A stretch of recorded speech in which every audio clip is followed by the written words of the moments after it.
Agents podcast.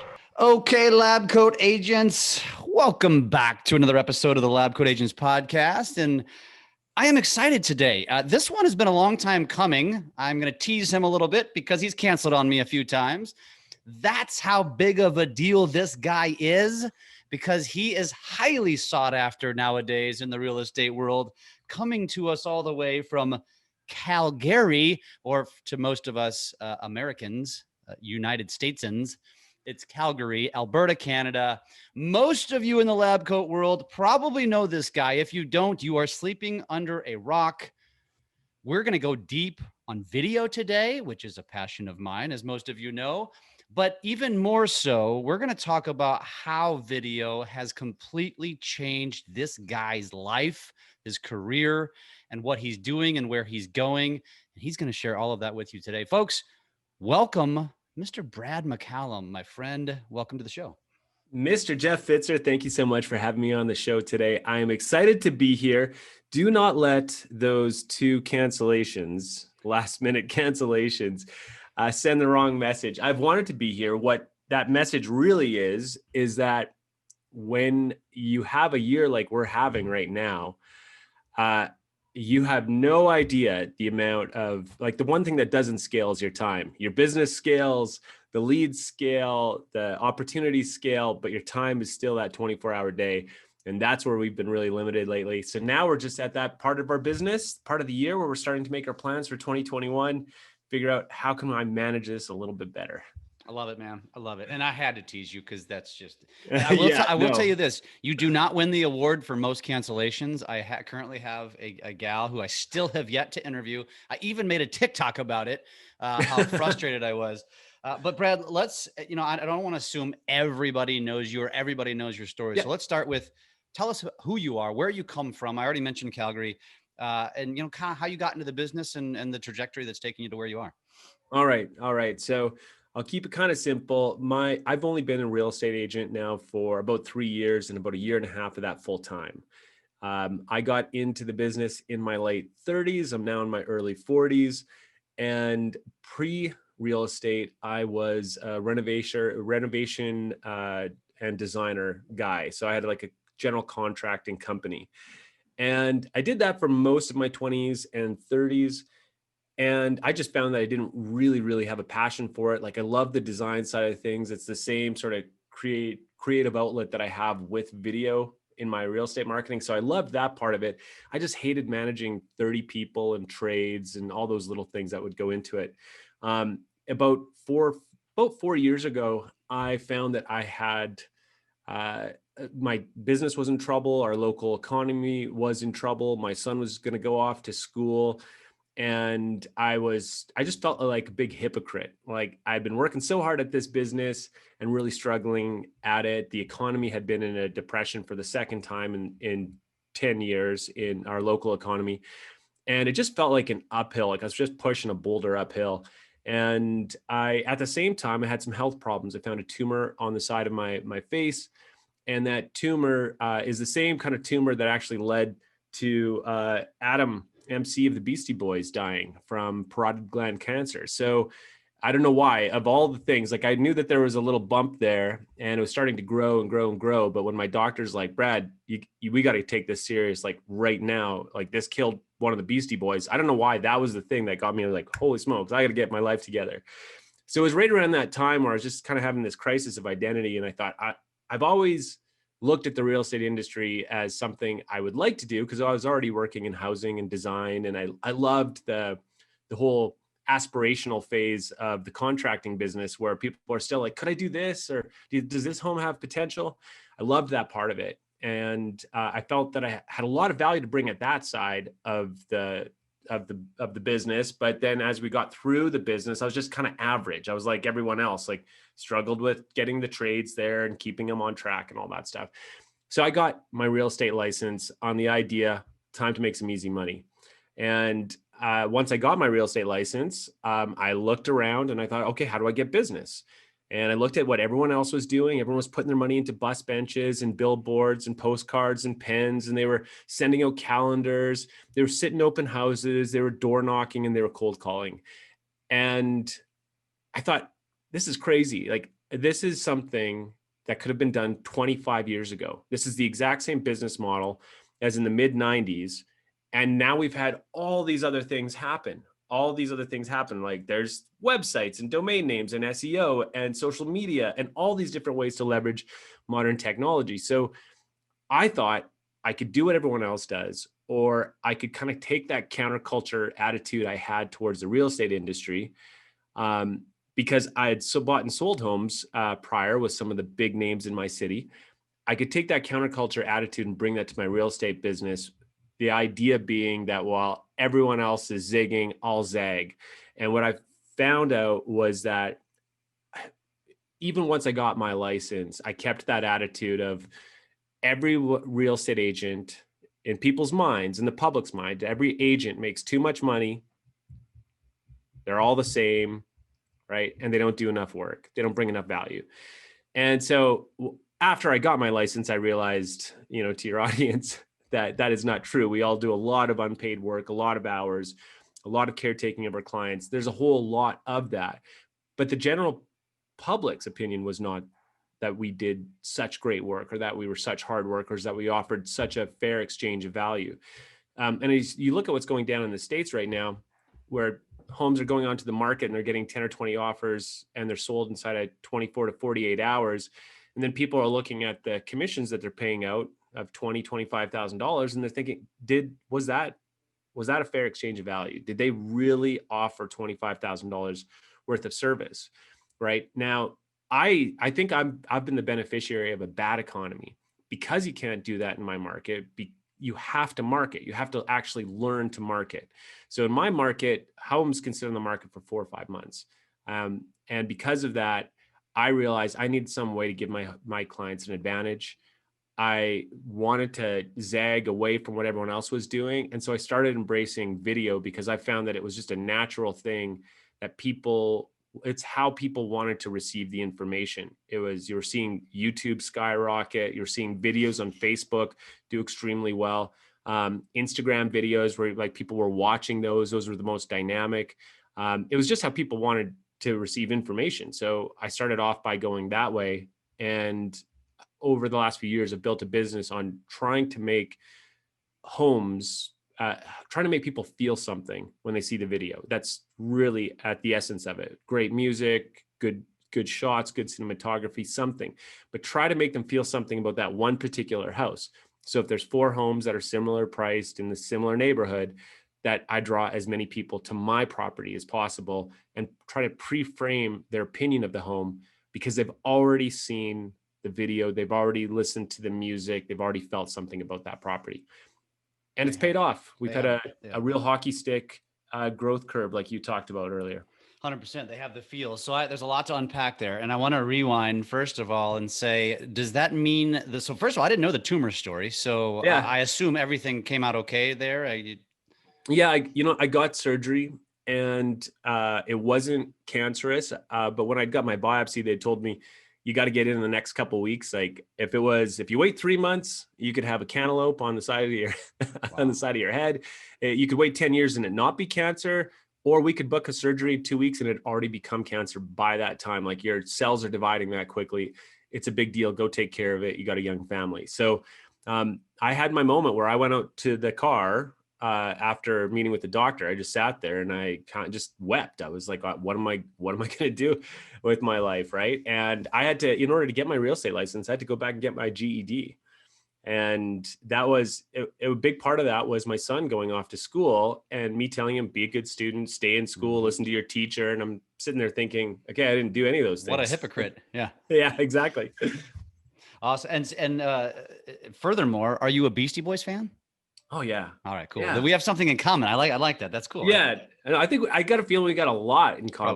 Probably, dude. Probably. I was a big I used to have Beastie Boy records. I don't want to get off topic here, but yeah, you and I are similar age. I'm a little older than you, I think, but I love it. So I want to also digress for a second and point out to everybody what he said. He's been in real estate as an agent for only 3 years. And we're going to continue this conversation and talk about like where it's taken him. And for those that know him and understand what he does, and Brad knows this about me, I always describe Brad, maybe not Brad as sexy, but what he creates is very, very sexy. He's Yeah. a pretty good looking dude if you can't No. see him, but um, that helps his cause. And he's got a beautiful wife who he also brings into his videos. But I think, Brad, that before we get deep into that strategy and what you're doing is I want to preface it by saying, I think there's an intimidation factor by what you create. And, you and I speak the same language. I understand video. I have a completely different style than you. You and I are literally 180 degrees different, doing the same thing completely different. But that's what's so cool about it, because it's so effective for both of us. Yeah. Brad does things that, like he described, very cinematic, and I'm gonna say it again, sexy, and like very, like I get drawn in. For those of you that watch social media, it's hard to stop for more than 60 seconds and watch videos. What Brad creates is so amazing. And Brad, I would love for you to break that down a little bit more for agents so that they are less intimidated and like, you know what? There is a piece of this I could execute and build into my business. And the most important piece of this, I think, is the feeling, telling a story, making the viewer feel like they're a part of this house that's for sale, right? How would you break that down? And I guess you kind of got to backtrack a little bit and talk about how you decided to start doing video, which is different and better than most, in my opinion. Well, I mean, when I decided to go into videos, because I thought basically my one line of thinking on it was, hey, this will do sort of two things. One, it'll help sell the home, which is the goal, right? It'll help me make my paycheck. And two, I can associate myself with that video and I'll be in it. And then that instead of marketing myself in other ways, I can be an agent that markets the home and by extension, myself. Versus, so many other agents where you see evidence of all their marketing of themselves, but very little evidence of what they're actually doing to market their clients' homes. And so I thought, well, that's one great thing. So what I did is I went and just bought, I bought a gimbal, I bought a good, decent camera and some lenses. So I put a little bit of investment right off the bat. I don't recommend someone doing that. You can buy a $140 DJI Osmo. The wide angles on the new iPhones are amazing. You can go out and you can just kill it with that. You can get really high quality video just with that. But my take was, I'm going to do this. I'm going to commit 100% and go all in. I was going to pretend, what if I went and say, got 3 bus benches for the year? Well, that'd be a $10,000, $12,000 investment. Instead, I'm going to pour that into equipment and I'm going to take my time learning how to do this. So if you're an agent getting started and you see my stuff and you think, hey, there's no way I can do it.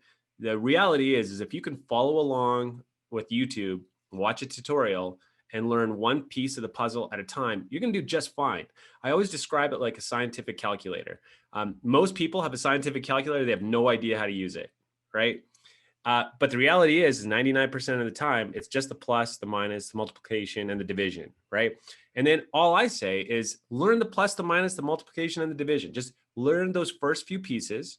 And then after that, you can learn what the little pi button does, or you can learn what the other one does, or the percentage. Like you can start to add those things. You don't have to go all out. The thing about having, like, if you look at our setup, or if you ever check out any of the podcasts that I do that are video podcasts, you'll see I've got a great studio background. I've got good lighting, all that stuff. There's no editing here. This is just a camera, a lens, some lighting, and an interesting backdrop.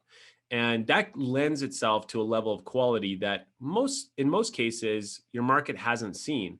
So when I send videos or bombs from my set, that really helps a lot.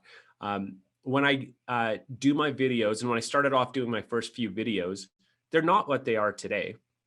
My on-screen presence was nothing close to what it is today. It's grown over the last 6 months, over the last year, or last year and a half. It's almost unrecognizable.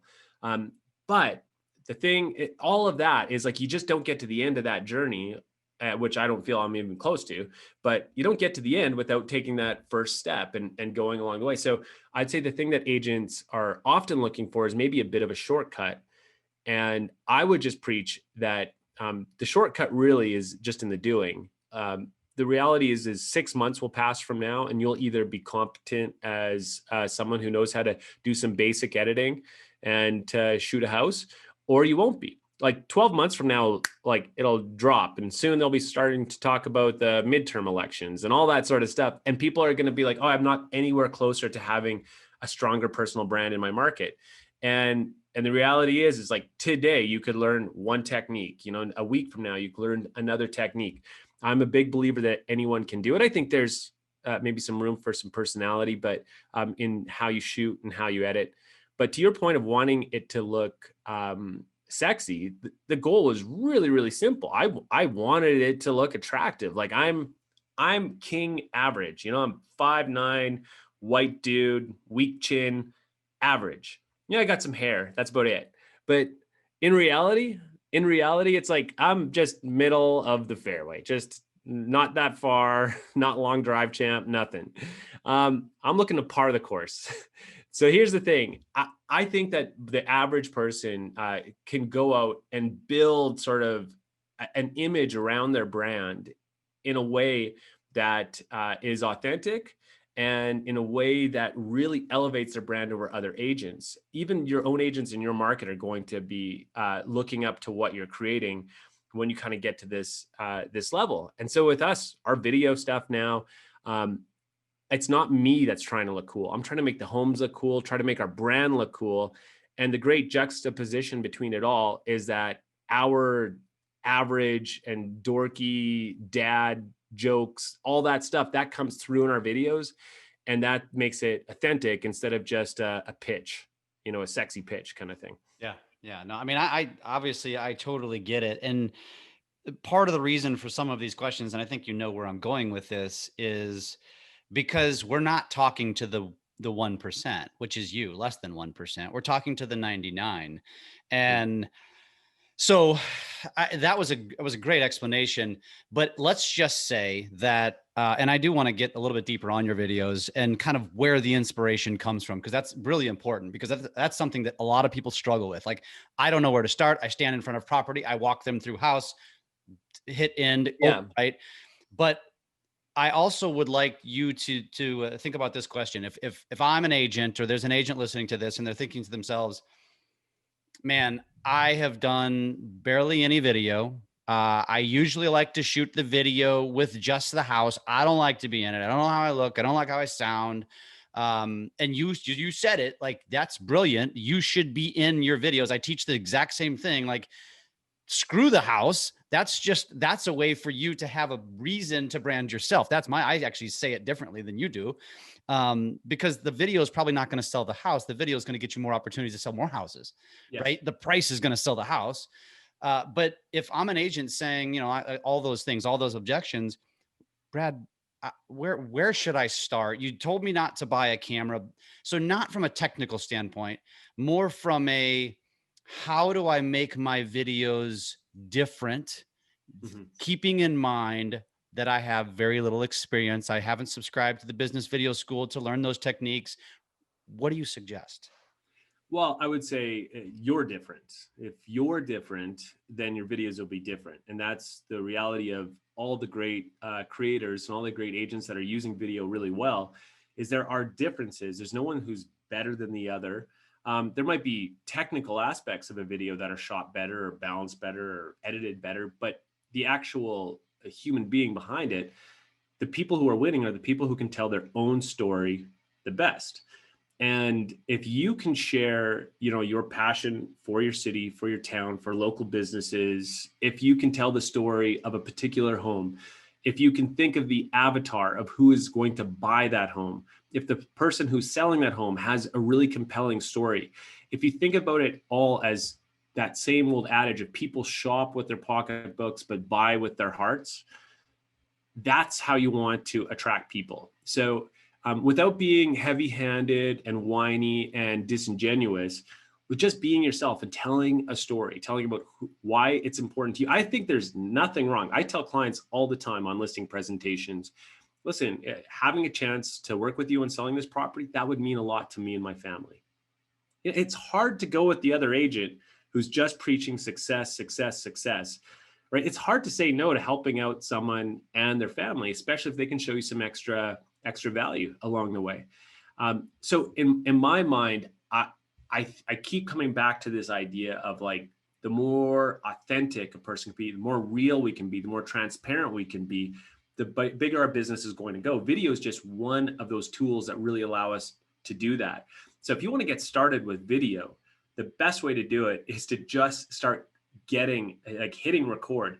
Before I did that, because I am a little more OCD, I would drive around in my car and I would record myself as I was driving to a listing presentation. And I would just kind of script out my listing presentation. I always do it off the cuff, but I would still just talk for four or 5 minutes. And when I watched back those original videos, what I realized was I was nervous, even talking to the camera in my car. My energy was just super low because I wasn't used to the fact that when you're on camera, your energy is about cut in half. So you really got to be you times two if you want to get your message across. And I actually found out in most cases, you cannot go too big, but you can easily go too small in your message and your emotion and your delivery. So I find that that's the first step, because I can listen to someone sitting on their couch, shot on a Nokia flip phone. If they're telling a good enough story, they've got me. It's just as compelling to me as like a 5-minute video with flashy cuts and speed jumps and all that other stuff.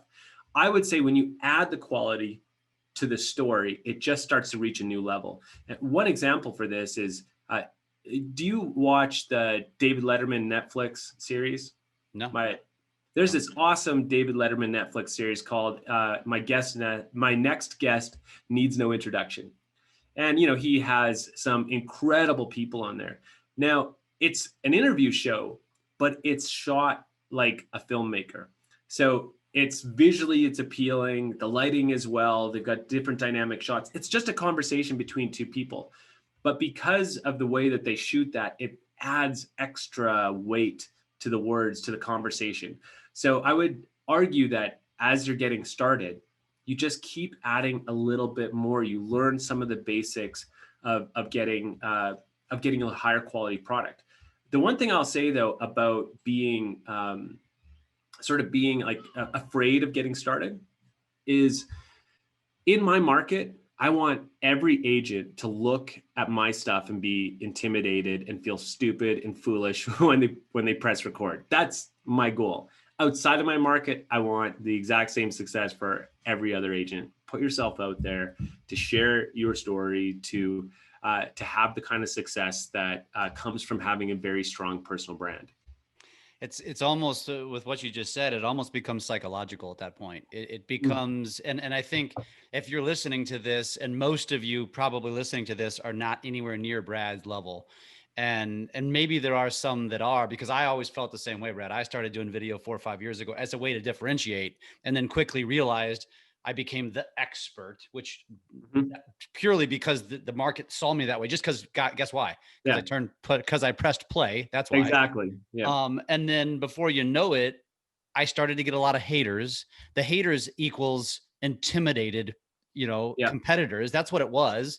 And then eventually they just all fall off because they realize, he's really good at this. Or they join you. Or that. Exactly. 100%. And so it's like, but getting that through to the common agent, because you have kind of that same passion, other than in your market, like you have the same passion for just sharing and giving. Like you're on this road show just like I am. We're always being interviewed or teaching class, doing things because we're giving back. And I say this to people all the time. I have no problem sharing. Like my loan officers get mad at me. They're like, "Why are you giving away the secrets?" And I'm like, "Because you're not using them." Right. Yeah. And I say that tongue in cheek, because my audience isn't going to use them either. Yeah. And so I challenge those of you listening to this today to take this advice from Brad and be that 1% who does something with it, because you hit it on the head, man. You're not going to have the sexy lighting and probably the sexy sound, and you're not going to have a ballet dancer dancing through your listing. If you don't know what that is, search that. It's amazing. You're going to get comfortable in front of like what Brad said. And I tell people this all the time. When I was in the beginning, I still do to a degree now, but not as much anymore, watch my own videos of myself. And my wife used to tease me, you're just so vain. And I'm like, no, honey, I'm trying to like get better. Like I need to know where I suck. I need to listen to myself where I'm cringing and get better and stop umming and learn how to teach myself not to. I was my own Toastmasters, right? Yeah. And you said it, like you put the camera in the car, safe place, nobody's watching, nobody's listening, and just start talking to the camera. I love that idea, dude. That you probably don't realize how powerful that potentially is for agents. Use your phone, get a holder for your car and start doing what Brad just said, not to post to the masses, for practical purposes, to practice, and then go back and watch yourself and get better. Dude, that was really good. Hey, you know what? I find that we're at a point now where oftentimes we're filming and it's a busy street, it's a pathway, it's in front of a home, and people are walking by. And if you're conscious about that, if you're conscious of the fact that other people are watching, you will adjust even like unconsciously. If you just know someone's there, you'll feel it all comes down because you don't want to look foolish. Look, it is 100% a bunch of people out there. Everyone who thinks it's narcissistic or that thinks it's because, you know, you think too much of yourself are all people that wish they had the stones to do it themselves. And the reality is that most people hold themselves back from their potential all the time. I am far and away not the best podcast interviewee. I can ramble and my brain goes in a million different directions. That's why I learned to edit. I learned to edit so I could take my best cuts, the stuff that I like about, you know, like the things I got, you know, like I'm missing a tooth. There's things that I'm like, okay, I want to make sure that, you know, I present my best foot forward. Right. But like, I always tell people, like, whole humans are being dismissed. Like whoever you spend your weekend with or your evening with, like people are dismissing you with a swipe left, swipe right in an instant. I always tell my clients this, like when I'm in a listing presentation, what do you think they're doing with housing? Like, with a house, like if you didn't make an impact right away, like it's already gone. They're on to the next one. It doesn't matter if you have a beautiful ensuite, if it's 23 photos deep in the MLS listing. Like people only have short attention spans. Asking anyone to take 2 or 3 actions in a row, and you know this if you've ran a business in marketing, you've got landing pages, you want to get someone's email address so you can send them marketing. Boy, anything that takes 2 or 3 steps, you've lost 98% of your audience. So with video, you've got this opportunity, you press play and people have this opportunity to be introduced to you. So when you get your moment, go big, go big.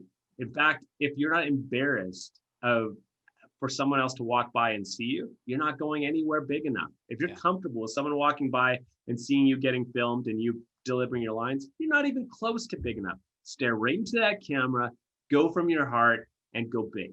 That's the whole trick. And let me say too, that and I've done a lot of years of videos, a lot of videos in public. It still makes me uneasy, but you just got to mentally get out of your own way, right? You just got to do it. And if you get a good videographer too, which I have several, you do a lot of your own stuff, they'll help you. They will help you walk through that. And they will tell you you're not being yourself, right? So having a good videographer when you're doing that sort of thing is important. I think of it also, Jeff, like what wouldn't you do to take care of your family in a big way, right? Like a little bit of personal embarrassment, sure, I'll take it. A few people that I don't know on the internet not liking something I did or thinking we're foolish or whatever, I don't care. This has allowed me to take care of my family in a way I never imagined. It's allowed me to work with my wife in my business. It's allowed me to include even my kids in some of our listing videos. My son has his own YouTube channel. Like this is something that we all get to kind of sharing the successes. And at the end of the day, we're finding more and more people are actually like, man, I wish I was doing that too. Yeah. I love it, man. That's actually a really good point. I tell people that all the time too, is that the video piece and the social media piece, the byproduct of it is I'm creating memories. And I've now bred a social media family. I have 2 daughters that are making money on their social media. And It's just funny how that works because a lot of people say it's just a time suck and it's a nuisance. And well, it is what you want it to be. Yeah. So I'm glad you said that. So I want to ask you, and I mentioned this earlier, and I don't think we got the answer yet, which is like, where does inspiration come from? Because a lot of people are willing to say, I'll do it. I'll be goofy. I'll be myself. I'll do it in public. I'll Yeah. do it, but I don't know what to do or say. So where do you find inspiration for things like the ballet dancer, and Yeah. another one that really moved me was that one that you did where this is not a rocket science concept, but it was brilliant, was the one where you did the story with, it was an older gentleman sitting in like a home that was more rural. That was awesome. Where do you Yeah. get inspiration for that kind of stuff? So I mean, first off, I would say we're innovators, not inventors. There's no need to invent something new. In fact, if you're a creator, someone who's creative, you can really hit a block if you try to do something fresh and brand new each and every time. So really what we're trying to do is innovate. I'm involved in LabCoatAgents and viral video and these different places where I see other great agents and great creators sharing their jokes and the fun stuff that they do and the interesting things, just different styles of video that I would have never imagined. And sometimes I take a little bit from that, or I take inspiration from that. So I go there for one thing. But like ultimately at the end of the day, I'm trying to get the viewer to feel something. So I think, well, what's the real story behind this property? And if it doesn't have a story, well, then what's part of my story can I share to help tell this home story, right? Or is it the story of the avatar of who's buying that property? So I look at that for my inspiration. I I'm also someone who really enjoys now, and I think almost anyone who gets into video and actually kind of editing their own stuff a little bit, the people like Connie Carlson, for example, out of Georgia, she is amazing. I worked with her this year, mentored her for about a month or two. She started creating incredible content. I didn't say, hey, this is what you should go do. I started to let her, you start to have these tools as you learn your gear a little bit better. And then you start to realize like, oh, I could do this. So, it's kind of like golf. All of a sudden, do I want to hit a knockdown? Do I want to fade right? Do I want to kind of fade left around the corner? Like you learn these extra little bit of skills and all of a sudden new shots open up to you. And that's really where it came for me. Now I started to, like when I looked at that Imagine Farmhouse video, and we all see these in every one of our market, we'll walk into a house and it's so eclectic and it's so unique and it's probably polarizing. 90% of the audience, it's probably not for. The people don't want that house.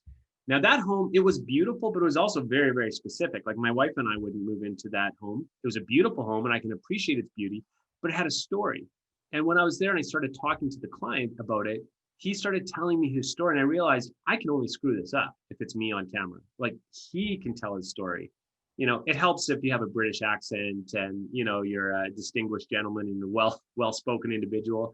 Somebody willing to do it as well, I imagine. Well, you know what the other thing is that it's a 4-minute video and that was a 30-minute interview. This was not like I set the camera up, we just started talking. And it did not unfold that way, the way that the final edit was. There were parts that were usable. He'd say something and kind of grin, and it looked heartwarming in the video. In reality, right after the cut, he was like, "Did that sound cheesy?"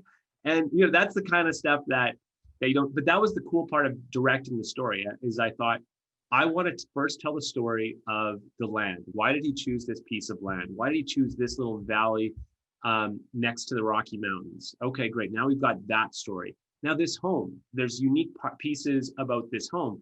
Another agent walks into this house, who's just done 4 showings. He doesn't research. He's not doing the research on each individual home. He doesn't know that the floorboards were taken out of an aircraft hangar where they used to make the Lancaster bombers in World War II. He doesn't know that the cabinets were salvaged from a turn of the century schoolhouse in southern Alberta. He doesn't know those things, doesn't care about those things. It's just, oh, that's weird. I haven't seen hardware look at. To me, it wasn't going to sell the home. It was going to do the home a really big disservice if someone didn't tell the story. I wanted someone to look in at the weird, strange, large, deep pine hardwood floors and see the cracks in the floors and see that as being what it really was. This is history. This is character. This is heart. Someone has salvaged this. This gives it another chance at a second life. Like, to me, that was his passion for it. And once I understood why he did it, I knew the questions to ask him to get those answers. And then once I kind of rebuilt the story all around it, I wanted to make sure that like in that one particular video, that it was more that he had a vision for leaving this home as a legacy for someone else, that some other family would be able to come in and make their own stories and tell their own deal. Because I didn't want someone to feel like they're walking through his house or his memorial. I wanted them to feel like, I love this home. It'll be sad for me to leave. I'm so proud of what we created here for our family, and now we're bequeathing it to you. That's that idea of telling that story. So we went with that. And recently we did another listing video. Beautiful home, very, very ultra traditional, like traditional with incredible millwork and custom millwork throughout. And it's not common for the neighborhood that it was in. And as we got there to film the tour, and I'm talking to my seller, I said, hey, so why did you guys go to this great of a length to make it so custom and so personal? And she's like, well, you know what? When we were both in college in London, my husband and I were just dating at the time. We were living in a little flat, and it was, 100 years old, and it had this like ornate molding and this beautiful fireplace. It was just had so much charm and character. We thought someday when we make it, like when we finally have a chance, we're going to build our dream home, and we're going to make it like this, like just the way we want. They loved those pieces. And so they did that. They made that home. And now we have an opportunity to sell that home. So I could just take the video, walk people through and say it's beautiful traditional home. And most of the market be like, we like modern these days, not really into it. Or I could pre-frame them to say like, listen, like either this may not be for you. You might look at this stuff, but you're going to appreciate it. You're going to appreciate it. Like you might not listen to classical music, but you're going to appreciate classical music. You might not love country, but you can appreciate like a great song or a good lyric or something. So I thought I'm going to present it in that way, and I'll let people self-assemble around it. I'll let the people that really value what they valued see that this is a beacon for them. Like this is the one home in the market they've got to go find. They've got to go see it because those people align with these people over here. And that was where the magic sort of happens when you tell a story, is that for some people, they'll be like, it doesn't really resonate. But for the people it does resonate with, you're no longer just a realtor, right? Like you are so much more, because they see you as someone who's their people. And that's really the goal. Well, I think what you just said there is important, and it kind of goes back. And I'd like to get your opinion on what I said, which is, putting yourself out there and doing these videos selfishly. Like none of us are doing it for vanity. We're not doing it because we're narcissists. Like I tell my wife this all the time. When the day comes, I don't have to be so neurotic about posting every day. I'll be okay with that. Like I'll probably still want to be a part of it, but I don't need to feel like I have to do it every day, because that's where I am now. Yeah. But when it comes to doing video, and when it comes to actually selling houses, what Brad has done, and I mentioned this in the intro, is that it's creating massive opportunities for him. And so you might sit there and look at this and be like, yeah, I just can't do it. You're missing the boat. Like you're missing the point that if I saw that video, which by the way, is a very simple concept, like you don't have to have the massive editing skills. When you're talking about sitting down and interviewing the homeowner who's spent 50 years there, they've got stories to tell. Yeah. So when you unpack that story, it becomes very compelling, and it draws people in, and it makes more people want to see the property. But probably more importantly than that, that person who has no desire to sell right now, you just impacted them. Like me, right? If I lived in Calgary, I'm not selling my house, but damn it, I remember that video. That's the dude I want to sell my house. Man, what could we do when we're going, that I think is probably the most powerful piece of this, and the most powerful piece of video, which is you're selling yourself, which creates opportunities. And it doesn't necessarily sell the seller might think it's going to sell the house, and maybe it will in some cases, but at the end of the day, you're going to hockey stick curve like Brad has. And so Brad, I'd like you to share some of your successes. I mean, Sure. been in the business 3 years. What does your business trajectory look like, and where is it going? Just because I want people to be able to hear the statistics and the numbers so they know this dude's legit. Okay, yeah. So, I mean, first year in the business, I was licensed for, I don't know, I'd say, so last year I did about 20 deals. Video was just starting to kind of hit for me. 20 was still, take care of my family great. It was still actually like, enviable numbers in the real estate industry. But a lot of people were saying video, Brad, it's just a novelty. And like I sold 40 homes and I don't do video, right? Now, so there was a lot of people that were saying this is just a distraction. You're telling people, telling people that they should be doing this thing or could have all this success, when in reality, they should just get on the phone and cold call people and work their database. Fine, right? It just depends what kind of business you wanted. Mm-hmm. I believed that at the time I was starting to see the canaries in the coal mine, where I'd get that comment or that Instagram DM or that email from someone saying, hey man, watch your videos. We're moving to Calgary in 6 months. We're really interested in working with you. We'd love to work with you on finding our first home. Or that person that would message and say like, hey, I'm really interested in listing our property with you. Love your videos, love the energy. It's totally different. When your market is telling you the things that you otherwise would normally have to tell your market, like, hey, I'm different, I'm better, we offer more value, all that stuff. When the people are telling you that, you know that you've honed in your message in the right way. So that the thing that I would say is video for me has been an answer to that question, that when a client asks you, hey, why should I choose you? Almost every agent will say the same question, or the same answer. They'll almost always say the same thing, because I really, really care about my clients. Well, guess what? How do you do that? Quantify that. Well, I've got great reputation. I've got great referrals, all these things.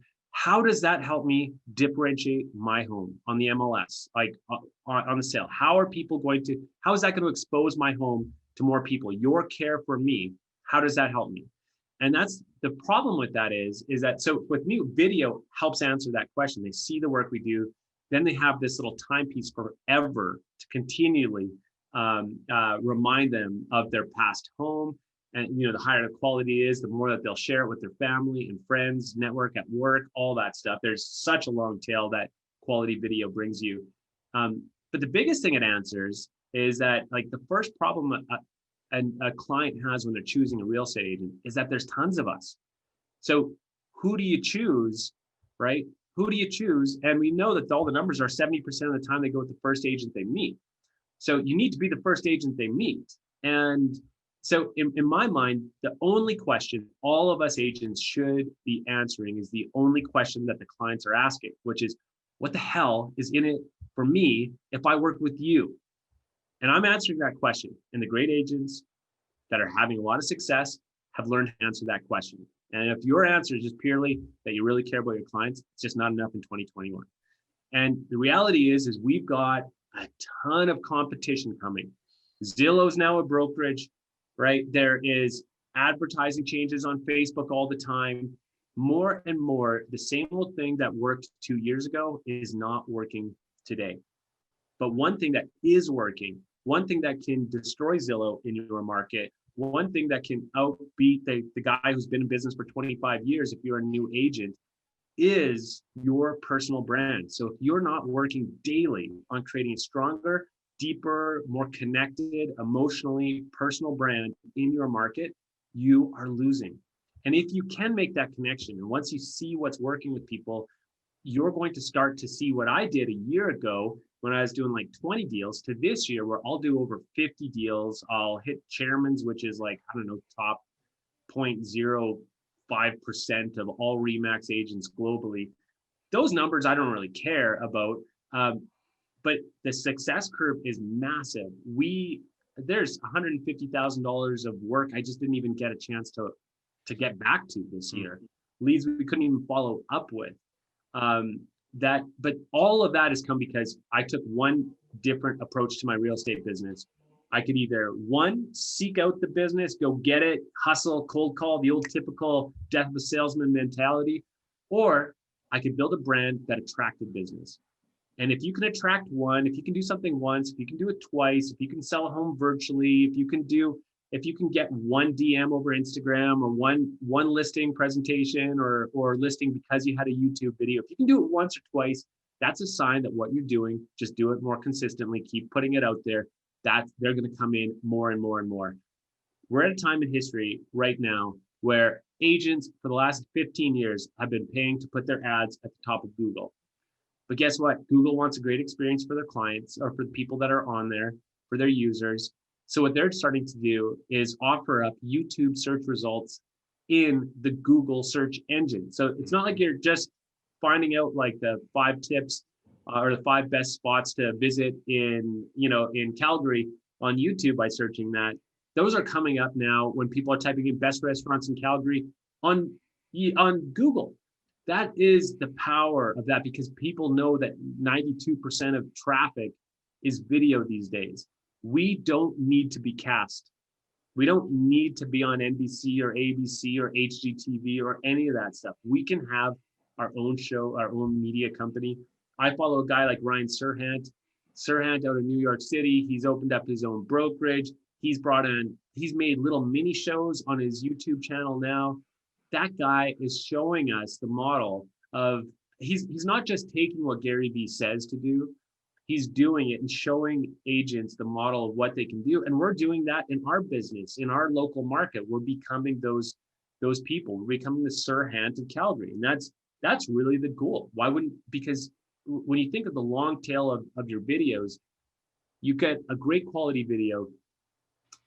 You close them at the open house. They come to the open house. Oh, did you see the video? No, you haven't seen the video yet. Oh, what's your email address? I'll send it over to you. You guys are gonna love it. Oh, your wife couldn't join you today? Yeah, she was working with the kids, or she was at soccer practice or whatever it was. Well, here, send her the video and she'll check it out. And if you guys want to come back together, we'll set up a showing. So last night, here's a little anecdote story for you.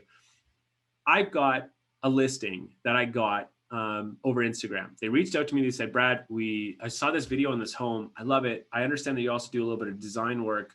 We're thinking of buying an older home. We'd love your skills to help us kind of find a home that's got some potential, but I have to talk my husband into selling my house first. This is a $1.3 million home. They're buying a $1 million home, right? And then they're going to spend $400,000 on a renovation. So they go and they buy the other house first. We're now selling their place.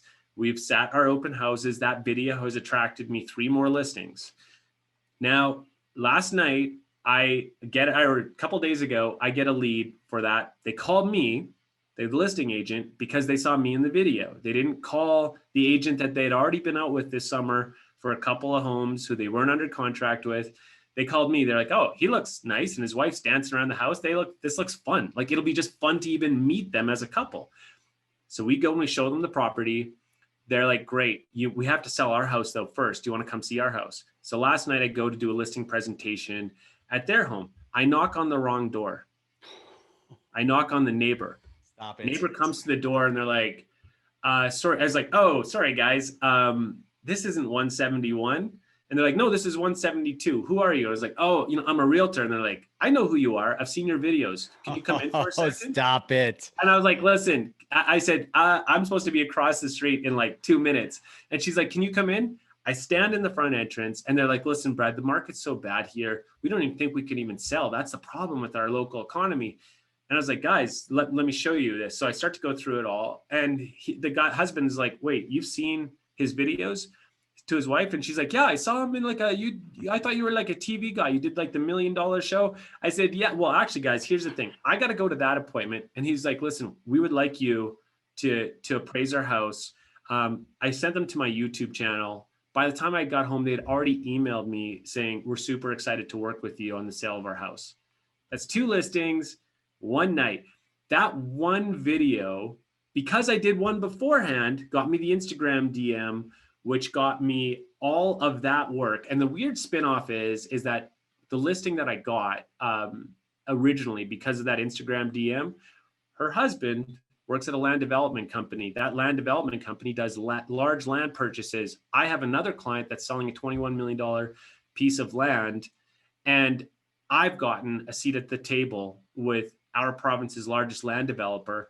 and ins at all of the other developers. They did a pro forma. They did all the work on evaluating our land. And because we've got these relationships and because we proved our worth, we proved that we were a lot more than just video. We proved that that's part of it, but it's part of just putting our authentic message forward that we're going to work our ass off for you. And because we do that, all of a sudden, the possibility of this being $100,000, $200,000, $300,000, $400,000 of income from one lead stream, from one lead, like it's unbelievable. That's the power of it. When you have a strong personal brand and you can make videos that elevate the brands of the builders or the designers or the developers that you're working for, because these guys are great builders, great architects, great designers, terrible at social media, you now become media partners with them. You're providing them content for their social media, them for their Instagram feeds. They want what's good for you to sell their home and to elevate their property is good for them because they want more clients and customers. So all that exposure is a massive value add for them. So now I've got a client that I met on a park bench last summer for like 10 minutes. He was like, yeah, someday we'll do something together. He was really did not want to go with the crazy good agents. He wanted to go with the guys who are, maybe a little bit less, or he wanted to go with the top agents, but not someone too avant-garde or different. It took him about 6 or 8 months. Now he gave us a $2.8 million listing. In the next week, I shoot a $2.9 million listing. I'm listing today a pre-build for him at $1.65 million. I have shot all the video and drone work for 5 1.7 million specs that he's building that back onto a golf course. We have become media partners with him because of the level of quality that we produce on the video side. And so the great news is you only have to do it for a while by yourself. For the last 8-9 months now, I've had a young guy by the name of Tyson Pernol, super talented. He lived with us during COVID for 3 months. It was a pure investment. He just worked beside me, watched what I did. I knew he had a passion for video, and I knew he could do it if he was taught. And now I've got this great in-house media team. We just hired on our third person to help with social and the back end and to get me up to speed on things like TikTok. Because you were right. You were right all the time. Jeff. You're right. You're right. There's an audience there. And that's an audience that you can pull, and it's been documented well that you can pull an audience over to your YouTube channel, get loyal fans, all that. So, but the reality is that it's like anything else. Like if you learn how to do it on a basic level, you can go and hire a videographer. But if you don't learn the skills yourself, and you just want to go hire a videographer, it's kind of like outsourcing your personal brand. I wouldn't recommend it. Because the reality is even last night, for example, there's an agent out of Toronto. It's got 30 agents underneath him, massively successful, does a lot of video, wants his stuff to look like ours. His videographer last night is messaging me, how do you export? What are these settings? Why are we getting like these different challenges? So the cool thing about, because I love that stuff, I'm like, yeah, man, like, let me show you. So I'm sending him IG videos of me exporting videos and the settings. And, he's sending me messages more. He's stoked about how it's actually kind of turning out. But what's cool about that is that it's like, now he's going to be better because he understands it. So it's like, there's a level of competency that I have. So the people that I bring on around me are reinforcing an already strong brand. And I'm not going to win on domain names. I'm not going to ever get Calgary.com like my competitor has. It's not the city of Calgary. It's another realtor that has that name. I'm not going to ever win when it comes to bus benches and billboards, or I'm not going to ever be the local area expert because I've only been in business for 3 years. So I need to take the thing that I'm leading at and go all in on that. Screw the weaknesses, double down on the strengths, take my lead and stretch it out as far as I can, because there are agents every day that are deciding that video is the thing for them, and that are they have their own audience, their own spheres, never heard of me. And they're consolidating around them too. And they're getting more business as well because of it. So I feel like right now it's a land grab, like YouTube, like the algorithm, that like between TikTok and YouTube, there's an absolute land grab. And then anything that you make on that stuff, share it over to sites like Instagram, and you're going to be just fine. Yeah. Still Facebook, LinkedIn, Yeah. all of the above.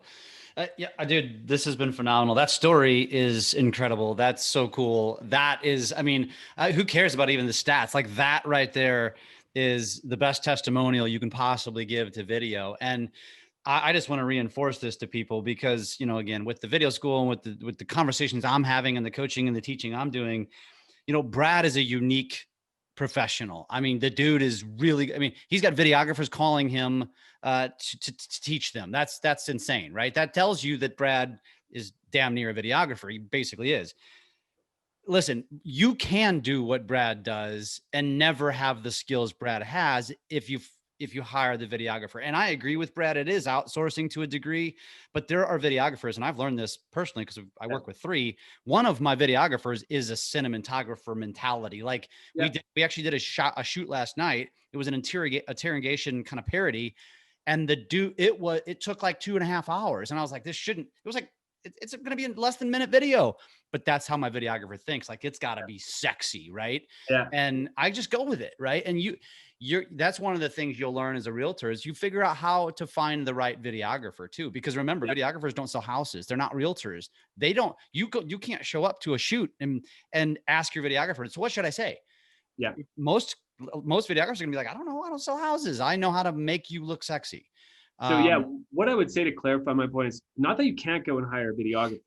Definitely, if you don't have the time, you're already a good producing agent, you want to just add video as another part of your business, hire a videographer. What I would say is don't outsource it just to a media company, a company that goes in and shoots real estate videos for 15 other agents in your city, because all the personal part of your brand is going to be sapped away because it's just going to be another one of those. They share their videos. Like I see, there's a lot of agents that do video in our city, but the videos go up on Sona Visuals, their brand's YouTube channel, and it only builds Sona's brand.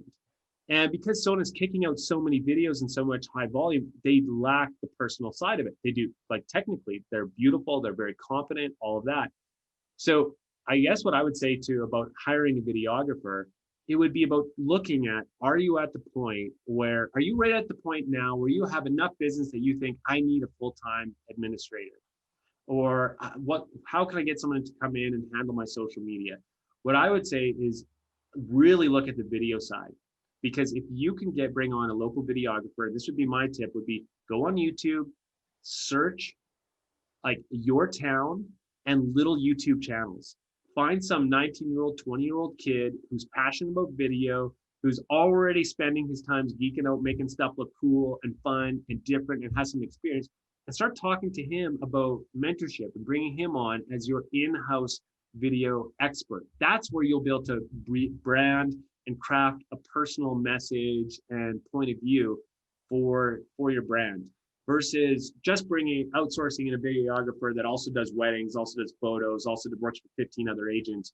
I just think that's where you're probably going to, if you go that other route and you just buy the, sort of the big brand, just so you kind of get a few, sexy, sleek shots, you're probably going to do video for a while and be like, I don't get it. No, Brad must have some magic sauce there. And Brad doesn't.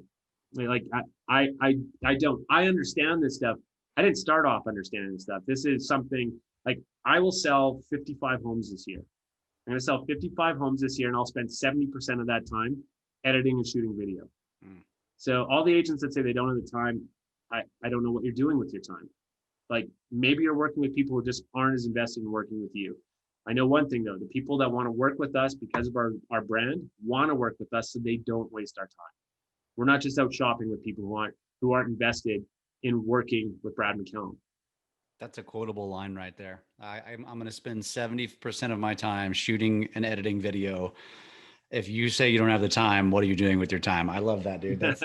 That's great. And last thing I want to say about something he said that was very important, and then I want to end this and have you let people know how they can find you, is your value proposition. It kind of gets lost in a lot of the things that we do. And this was a lot about video, but I think what Brad said there, there was a mentor, a manager of mine a few years ago who sat me down and challenged me and said, I'm a recruit. I'm a potential client. I'm a potential whatever.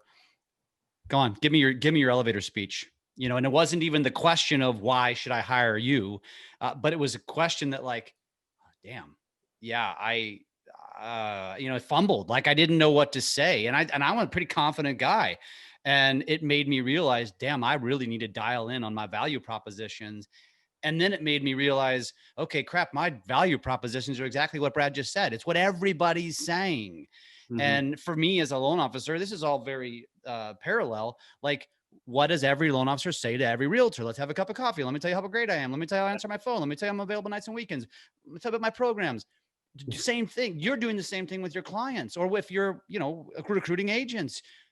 Differentiate yourself, find differentiating value propositions, and focus on dialing in that elevator pitch. So when you get asked that question, bam, you can spout it off. And I think video, if this is not a testament to building and putting video into your business, Brad, I don't even know what to tell them at this point. Well, the great thing, it's like you said earlier, is you can go on here and you can give it all away. You can give it all away, and so few people will do anything about it.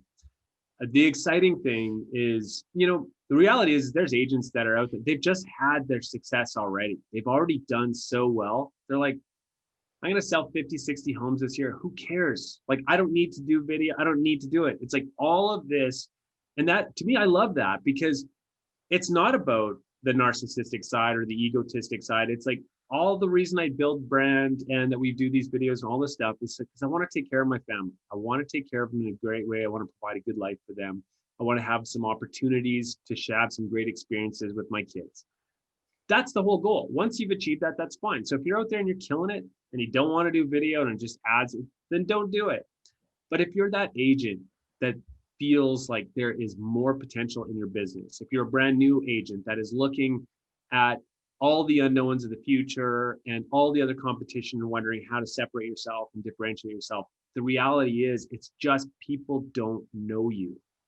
The best guitarist is not on the radio. He's playing in his basement somewhere. The best actor is not in the blockbuster. Like, it's because they're not putting themselves out there. So the people think that the best must be the ones that are at the forefront. That's not the case. You just have to get in front of a camera. You have to get in front of your audience and start exposing your story and who you are. And it does not matter. It does not matter what you look like. I would argue to always up your quality game, but in the beginning, it doesn't even matter. Just get out in front of it. And when you start to see the returns from even some simple cell phone video, Instagram stories, TikTok, all that stuff, when you start to see some returns on that, take those returns and reinvest it into your brand and just keep reinvesting into your brand. That is the goal right now. Love it, dude. I love it. So let's wrap this up. We've given them more than they can probably digest. So two things. One, I talked about some of your videos. Where is the best place? Somebody listened to this and they said, man, I want to go stalk his stuff. Jeff really, speaks. He must be getting paid an affiliate or something, which is, there's obviously no affiliate to be paid. I just love Brad's stuff. Where's the best place to go find the majority of your content? One, two, somebody wants to connect with you. How would they do it? Yeah, for sure. So obviously there's Instagram. It's brad.mccallum.remax. That's my Instagram account. You're going to see how we repurpose the longer listing videos and cut them up for a different audience there. So some great ideas on how you can use video on Instagram. If you just check out our account. But I would suggest going over to YouTube. Only go and only subscribe if you intend on actually being a student of what we're doing over there. Ultimately, what we want is engaged users, engaged subscribers. But if you go to my YouTube channel, if you type in Brad McCallum on the internet these days into a YouTube search bar, our name comes up first. We've built a real audience there, and it's a strong and growing audience. It grows about 10 to 15% every month, which is fantastic. And it's snowballing. It's exponential growth over there. So I would suggest go check it out because you'll see 85 videos. You'll see the videos that failed. You'll see parody videos, you'll see sexy videos, you'll see community videos, you'll get a lot of inspiration from that. But the truth is I owe so much of what I've done to an incredible community of agents that have shared their work, who have that same mentality of let's elevate our industry, let's take what I have and learn from it so you can forgive me when I take what you have and learn from it. And we can all we can all kind of grow together. That's the mentality that I took. So when you see what we're doing, it is really a result and from the encouragement of an amazing audience across North America that I've supported and that I've tried to support myself.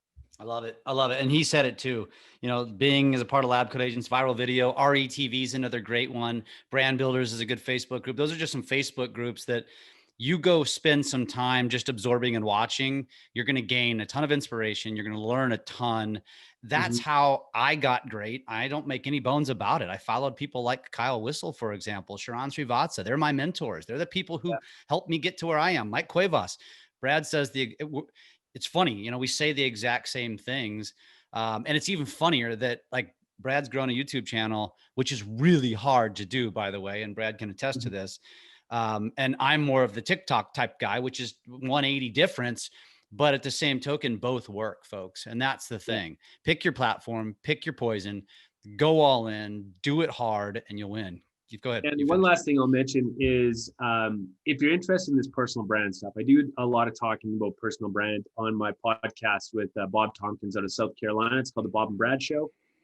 Over there, we'll pick a topic, 20 minutes, 30 minutes long. Sometimes we, interview some people in the industry, but it's always focused around agents and a personal brand. Last week's episode was on building a home studio. So why you want one, all the different ways you can leverage it to create content, to speak to your database, to network with other builders, clients, leads, new leads, all that stuff. So if you kind of want to go a little bit deeper on some of that stuff that we talk about over there, just a conversation with two agents that do things very different, check out the Bob and Brad Show on Facebook or Instagram or your favorite podcast player. Love it. Brad and Bob's show. If you don't know Bob Tompkins too, that's another guy you need to go stalk because you will be entertained. I promise you that.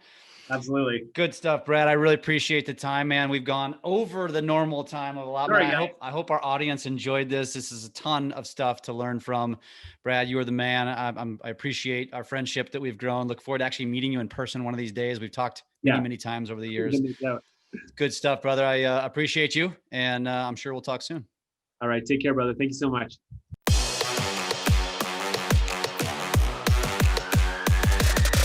LabCoatAgents Podcast.